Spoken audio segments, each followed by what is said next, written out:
Have you ever seen an animal that looks like it's having a worse day than you? Let me introduce you to the Surinam toad. Its scientific name is Pipa, but a more accurate name might be roadkill that decided to keep living. This creature is so incredibly flat. It looks like it got into a fight with a steamroller and lost ... badly. Found lurking in the murky, slow-moving rivers of South America, its main survival strategy seems to be impersonating a dead, soggy leaf. They are masters of disguise, blending perfectly with the mud and debris at the bottom of the riverbed. With their tiny, beady eyes, no tongue, and no teeth, they just float there, existing on pure, unadulterated vibes and what looks like a deep sense of existential dread. If you ever see a weird-looking leaf start to move while snorkeling, congratulations!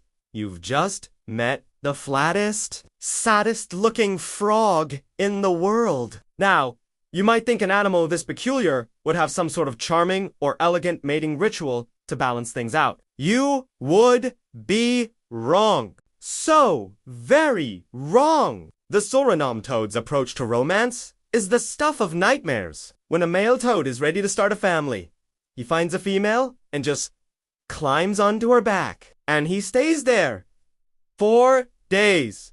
Sometimes they perform what can only be described as they spin and flip over and over again in the water. As she releases her eggs, he fertilizes them mid-somersault. But here's where it goes from weird to truly unsettling. With each flip, he gently presses the freshly fertilized eggs onto her back, and they begin to sink right into her skin. She just lets this happen as if it's a perfectly normal Tuesday. This isn't just a hug. It's the beginning of one of nature's most bizarre pregnancies. Once those eggs are embedded, her skin starts to grow over them, sealing each one into its own little fleshy pocket. Her back slowly transforms into a grid of horrifying, living bubble wrap. For the next 3 to 4 months, she carries her developing young inside her own skin. Inside these pockets, the eggs hatch into tadpoles, and then those tadpoles slowly metamorphose into fully formed,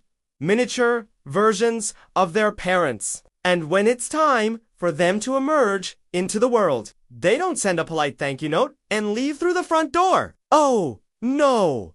They burst, one by one, directly through their mother's back skin. It's like a scene from a sci-fi horror movie. Imagine dozens of tiny toads erupting from your back. She just has to float there and endure it as her entire back becomes a living, wriggling volcano of her own offspring. So, what happens after this truly traumatic birthing event? After all, her babies have violently vacated the premises. The mother toad is left with a back that looks like a crater-filled battlefield.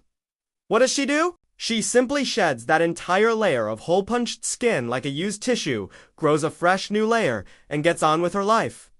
It's the most extreme form of exfoliation imaginable. Meanwhile, the dozens of baby toads are now free swimming, ready to start their own flat, leaf-imitating lives, probably without ever calling home. The mom is just left there, presumably thinking, well, that was an experience. I think I need a long nap and maybe some serious therapy. It's a powerful, if not terrifying, example of motherly sacrifice. Nature really is something else, isn't it? And the craziest part, this entire, unbelievably strange process happens completely underwater. She doesn't even get the dignity of doing this on dry land. She's just suspended in the water, trying to mind her own business, while her back becomes a full-blown amphibian maternity ward and then a launch pad. You know that saying? Beauty is pain? I think for the Surinam toad, it's more like parenthood is body horror, and now you have a family of up to 100 living in your epidermis. So next time you think you're having a rough day, just remember the Surinam toad mom floating silently in a river, literally giving a piece of herself to the next generation. It really puts things in perspective. Thanks for joining me on this deep dive into one of nature's weirdest wonders. If you enjoyed this and want to see more bizarre animal facts, make sure to hit that like button and subscribe for more content. Let me know in the comments what crazy creature you want to learn about next. See you in the next video!